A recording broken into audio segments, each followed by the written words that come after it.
আল্লাহ তাআলা 5 শ্রেণীকে maaf করে দেন। এর মধ্যে 1 নাম্বার জানলাম আমরা, যারা তওবা করবে তাদেরকে maaf করে দেন। নাম্বার 2 হলো অজ্ঞতাবশত যদি কোনো মন্দ কাজের পর নিজেকে যদি কোনো বান্দা সংশোধন করে নেয়, আল্লাহ রাব্বুল আলামিন তাকে maaf করে দেন। মহান রাব্বুল আলামিন বলেন, ثم إن ربك للذين عملوا السوء بجهالة ثم تابوا من بعد ذلك وأصلحوا إن ربك من بعدها لغفور رحيم. জোরে বলুন আল্লাহু আকবার। সূরাতুন নাহল 119 নম্বর আয়াতে আল্লাহ রাব্বুল আলামিন বলেন, বিজাহালাতিন, অজ্ঞতাবশত যদি কোনো ভুল করে ফেলো আমার কাছে maaf চেয়ে নাও বান্দা, আমি আল্লাহ তোমাকে সব গুনাহগুলো maaf করে দেব। কার কথা? আস্তে বলবেন না, কার কথা? তওবা করলে maaf করে দেন তিনি কে? আস্তে বলবেন না, কে? আমার বন্ধুগণ, একটা ঘটনার কথা মনে পড়ে গেল। আমার নবী তাবুক অভিযানের ডাক দিয়েছেন। কি অভিযানের বলে? তাবুক অভিযান। তাবুক অভিযান ছিল সবচেয়ে বড় অভিযান। রোমানদের বিরুদ্ধে যুদ্ধ করার জন্য মদিনা থেকে রাসূল রওনা দিয়েছেন। 30,000 সাহাবী নিয়ে। কত হাজার বলেন? জোরে বলেন ভাই, কয় হাজার? সময় তো অল্প, কি করি, শেষ করে দেব? আর একটু চালাই। 30,000 সাহাবী নিয়ে রওনা করেছেন এবং বললেন কেউ বাদ থাকবে না, এই অভিযানে সবাইকে যেতে হবে। সব নিয়ে চলে গেলেন। যুদ্ধ লাগলো না, কারণ এর আগের রেকর্ড হলো রোমানদের বিরুদ্ধে মুসলিম মুজাহিদরা ছিলেন হলো 3,000, আর ওদের সৈন্য সংখ্যা ছিল হলো 1,00,000। মুসলমানদের বিজয় হয়েছিল। কিন্তু এবার মুসলমানদের সৈন্য সংখ্যাই হলো 30,000। বলেন তাহলে আগের রেকর্ডের হিসাব কি করবে কি করবে না? বলেন। যুদ্ধ হলো না, যুদ্ধ লাগলো না। আমার নবীজি শুধু অভিযান শেষ করে মদিনার দিকে ফিরে আসতেছিলেন। চলে আসলেন, ফিরে ঘরে উঠলেন। চলতেছে সময়গুলো ভালো, কিন্তু 3 জন সাহাবী সূরা তওবার মধ্যে আসছে। সূরা তওবার মধ্যে আসছে। কি যে বলবো বলার শোনার দরকার আছে না নাই বলেন তো? 3 জন সাহাবী, এনারা যুদ্ধে যেতে পারেন না, অভিযানে যান না তারা। এর মধ্যে সবচেয়ে যিনি লম্বা হাদিসটা বর্ণনা করেছেন, কাব বিন মালিক রাদিয়াল্লাহু তাআলা আনহু, তিনি মনে মনে চিন্তা করলেন, কেমনে কি করি? আমি তো ইচ্ছে করে যাই না, আমি তো গাফলতি করে যাই না, আমি তো অবহেলা করে যাই নাই, আমার তো একটা ভুল হয়েছে, আমার তো মাফ চাওয়া দরকার।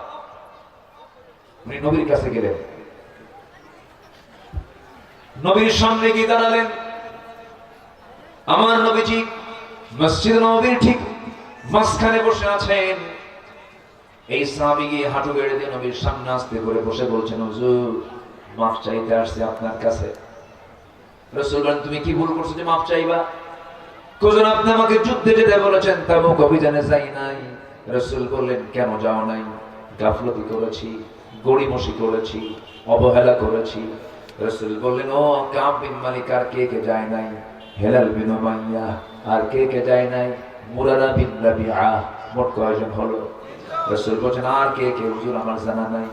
আমার নবীজি সঙ্গে সঙ্গে বললেন, কাব বিন মালিক চলে যাও। আমার নবীজি সঙ্গে সঙ্গে মদিনার মসজিদে তিনি নোটিশ জারি করে দিলেন। সাহাবায়ে কেরামকে বলে দিলেন, ইমার্জেন্সি নোটিশ জারি করে দাও, এই মদিনাবাসীকে জানিয়ে দাও, এই মদিনাবাসীর কোন মুসলমান যেন এই 3টা ব্যক্তির সঙ্গে কোন প্রকার কথাবার্তা না বলে, মুআমালাত চলবে না, সম্পর্ক চলবে না, সালাম কালাম চলবে না, ব্যবসা চলবে না, নিষিদ্ধ। বয়কট করে দেওয়া হলো। এই সংবাদ যখন কাব বিন মালিকের কাছে চলে গেছে, কাব বিন মালিক রাদিয়াল্লাহু আনহু এই কথা শোনা মাত্রই তার কাছে যেন আকাশ ভেঙে পড়ার মতো হয়ে গেল। দরজার কাছে গেলেন, নিজের বাড়ির দরজার কাছে বউকে লক্ষ্য করে বলছেন, বউ আমার দরজা খোলো। বউ দরজার কাছে এসে বলে, স্বামী আমার দরজা খুলবো না কেন? অবশ্যই দরজা খুলবো, আপনি আমার স্বামী হন, আপনার ঘর আপনার বাড়ি, কিন্তু আমি এই দরজার সামনে খুলে দিয়ে পিছনের দরজা দিয়ে আমি নিজেই চলে যাব। কারণ যে ব্যক্তির বিরুদ্ধে নবী পর্যন্ত বয়কটের ডাক দিয়েছেন, তার সঙ্গে আমি স্বামী বলে আমার সম্পর্ক নাই। আল্লাহু আকবার বলেন। মান আহাব্বা লিল্লাহ ওয়া বাগাদা লিল্লাহ ওয়া আতা লিল্লাহ মান আলিল্লাহ ফাকাদ ইসতাকমালাল ঈমান। আমার নবীজির এই প্রিয় সাহাবী ঘরের মধ্যে ঢুকতে পারলেন না। বউ তোমার বের হয়ে চলে যাবে, ঘরের মধ্যে ঢুকতে পারলেন না। ঘরের দরজা থেকে তিনি আবার মুখটা ফিরায় নিয়ে বাইরের দিকে আসতেছিলেন। কলিজার টুকরা ফুটফুটে দুইটা বাচ্চা, 11 বছরের 13 বছরের ফুটফুটে বাচ্চা। এই বাচ্চাগুলোকে আদর করেন, প্রত্যেকদিন চুমা দেন, স্নেহ করেন। সেই দিন সন্তানগুলোকে ডাক দিয়ে বলছে, আমার দুলাল রে, আমার আদরের সন্তানগুলো এদিকে আয়। সন্তান বলে, যাব না কেন? রাসূল বয়কট করেছেন, আমরা তোমার সঙ্গে কথা বলবো না। আল্লাহু আকবার বলেন। আমার বন্ধুগণ, এরপরে কি হলো? কাব বিন মালিক চোখের পানি মুছতে মুছতে বেকরার হয়ে গেলেন, সিজদা দিতে পাগলের মতো হয়ে গেলেন।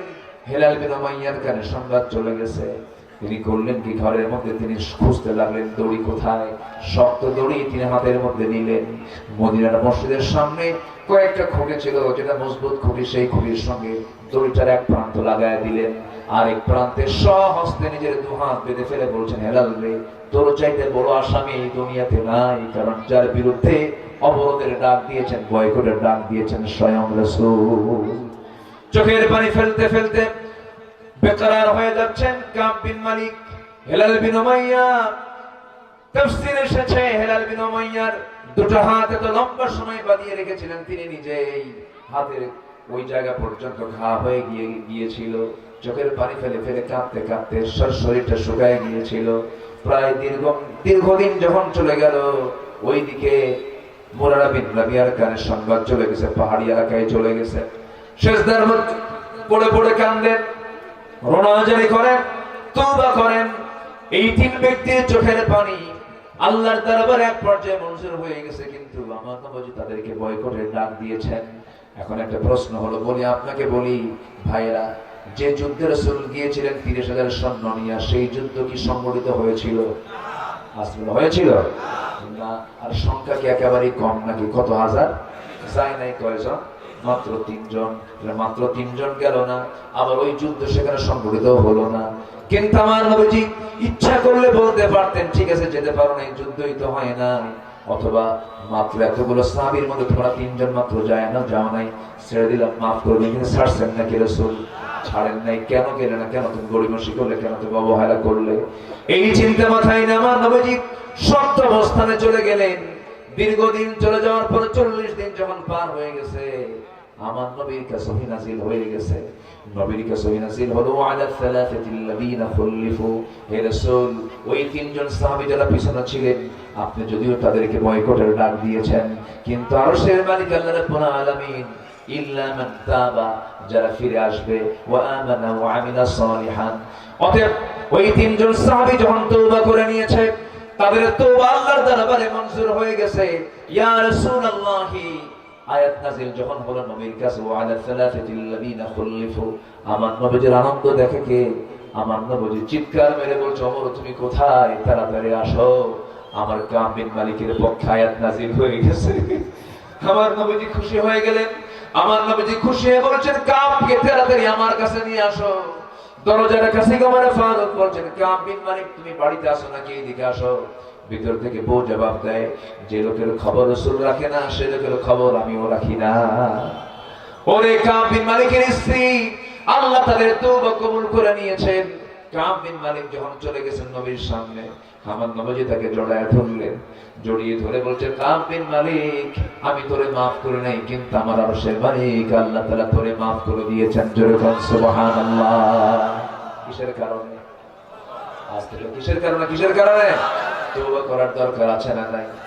এখান থেকে একটা শিক্ষা হলো, দিন কায়েমের পথে একামত দিনের জন্য কোনো অলসতা করার কোনো সুযোগ আজ থেকে সুযোগ নিলে আল্লাহ ধরছেন না, রাসূল ধরছেন না, ধরে ফেলেছেন। কি কষ্ট পাচ্ছেন নাকি আপনারা? আমার ভাইয়েরা, আল্লাহ তাআলা 5 জনকে মাফ করে দিবেন। 1 নাম্বার হলো আমরা শিখলাম তওবা। নাম্বার 2 হলো অজ্ঞতাবশত কোনো মন্দ কাজের দিকে যাওয়ার পর সে যদি সংশোধন হয় না, আল্লাহ পাক তাকে মাফ করে দেন। নাম্বার 3 হলো নেককার ইমানদারদের জন্য আল্লাহ রাব্বুল আলামিন ক্ষমার ওয়াদা করেছেন। ক্ষমার কি করেছেন? ওয়াদা করেছেন, প্রমিস করেছেন। মহান রব্বুল আলামিন বলেন, ওয়া'আদাল্লাহুল্লাযীনা আমানু ওয়া আমিলুস সালিহাতি লাহুম মাগফিরাতুন ওয়া আজরুন আযীম। জোরে বলুন আল্লাহু আকবার। সূরাতুল মায়েদা আয়াত নাম্বার 9। ঈমান যারা আনবে এবং আমলে সালেহ যারা করবে, আমি আল্লাহ ওয়াদা করছি তাদের জন্য ক্ষমা রয়েছে, তাদের জন্য মহা পুরস্কার রয়েছে। জোরে বলে সুবহানাল্লাহ। আমার বন্ধুগণ, আমলের পাল্লায় গুনাহ বেশি দরকার না নেক বেশি দরকার? গুনাহ বেশি দরকার না সওয়াব বেশি দরকার? এই জায়গায় যারা বসে আছেন তাদের কি গুনাহ নাই? আসলে গুনাহ নাই? আমার, আপনার, এনার, ওনার, এনার ফরক ভাই কম আছে না নাই? কম হোক বেশি হোক, আছে না নাই? আছে। ফেরেশতার আছে কি? ফেরেশতার নাই। কারণ ফেরেশতার গুনাহ করবে, গুনাহ করার যোগ্যতাই নাই। কামনা বাসনা ব্যবসা বাণিজ্য কিচ্ছু নাই, এই জন্য তার কোনো গুনাহ হওয়ার সুযোগও। কিন্তু আমার গুনাহ করার সুযোগ আছে না নাই? গুনাহ করার সুযোগ থাকার পর আমি যদি গুনাহ না করি তখন আমার দাম হয়ে যাবে ফেরেশতার চেয়ে বেশি দাম। আল্লাহু আকবার। কিন্তু আমার দেশে আবার কিছু ফেরেশতা আছে, মাঝে মাঝে নাসিল হয়। এক বেয়াদব বলছে, টাঙ্গাইলের কোন বেয়াদব বলেছে, আমার জীবনে তো কোনো গুনাহই নেই, আমি আমিন বলি না। হুজুর আমিন কয়, আমি আমিন একবারের জন্য বলি না, আমি তো গুনাহই করি না, আমি তো নিষ্পাপ। শোনো, এই 16 বছরে তারা আলেমদের তালিকা করেছে, এই 16 বছরে তারা হকপন্থীদের তালিকা করেছে। এখন আমাদের সময় এসেছে নাস্তিক মুরতাদদের তালিকা তৈরি করা, ঠিক কি না? ওদের তালিকা তৈরি করতে হবে। ধরা খাইছে একটা বিচারপতি শামসুদ্দিন, কালা কইয়েন না, কালা তো আল্লাহ কালো বানায় দিচ্ছে, তাই না? আল্লাহর দান তো এটা, কালো বলি না। কিন্তু শামসুদ্দিন মানিক এই বদমাইশ 2 বছর আগে আমার নামেও সে তালিকা করেছিল, 116 জন আলেমের তালিকা করেছিল। কি লাভ হলো? 2 বছরের মাথায় পালানোর চেষ্টা করলো সিলেট দিয়া। সিলেটবাসী আবার খুব খেদমত করে তো, ওরা আপ্যায়ন খুব ভালো মতো আপ্যায়ন করছে, পিজি শুদ্ধ আউট করছে। যা তোরা খাসি বানায় দিলাম, যা।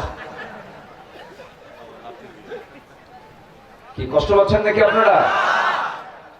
শুনতে যদিও একটু কেমন যেন লাগছে, কিন্তু বাস্তবতা তাই। কোন দিনের শত্রুকে কখনো দয়া মায়া দেখানোর কোন সুযোগ তুমি আল্লাহর বিরুদ্ধে কথা বলবো, নবীর বিরুদ্ধে কথা বলবো, জিহ্বা টেনে ছিঁড়ব আমরা। জাহাঙ্গীরনগর ইউনিভার্সিটির এক কুখ্যাত ছাত্র ছিল, তার নাম মানিক। সে 100 জন নারীর জীবন নষ্ট করে ধর্ষণের সেঞ্চুরি করে মিষ্টি বিতরণ করেছিল।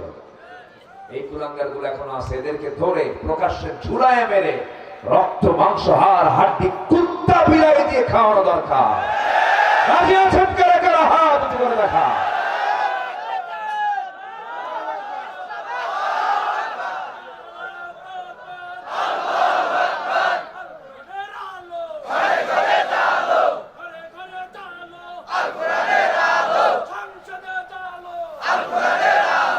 জোরে বলে আমিন। সম্মানিত ভাইরা, নাম্বার 4, আল্লাহ কয়জনকে মাফ করেন? কয়জনকে? 3 জন বলেছে, আর 2টা বলে আমি শেষ করে দেব। আজান হয়েছে 10 মিনিট আগে, আমি আর 10 মিনিট সময় চেয়ে নিচ্ছি। আমাকে দেবেন তো নাকি? কারো কোনো রাগারাগি নাই তো? কারো কোনো সমস্যা নাই তো? আসর নামাজ পড়ার দরকার নাই? আওয়াজ কিন্তু কমে গেছে। পড়ার দরকার আছে? বলেন, ওয়াজ বেশি জরুরি না নামাজ বেশি জরুরি? এটা যেন মনে থাকে, মানে টুপি মাথায় দিয়ে যেন লুঙ্গি না থাকে, এরকম নাকি? টুপি দরকার পরে, লুঙ্গি দরকার আগে, নামাজ যেন ঠিক থাকে। আল্লাহ কবুল করুন। সম্মানিত ভাইরা, নাম্বার 4 হলো পাপাচারের পর যারা আল্লাহকে স্মরণ করে এবং জেনে শুনে গুনাহের পুনরাবৃত্তি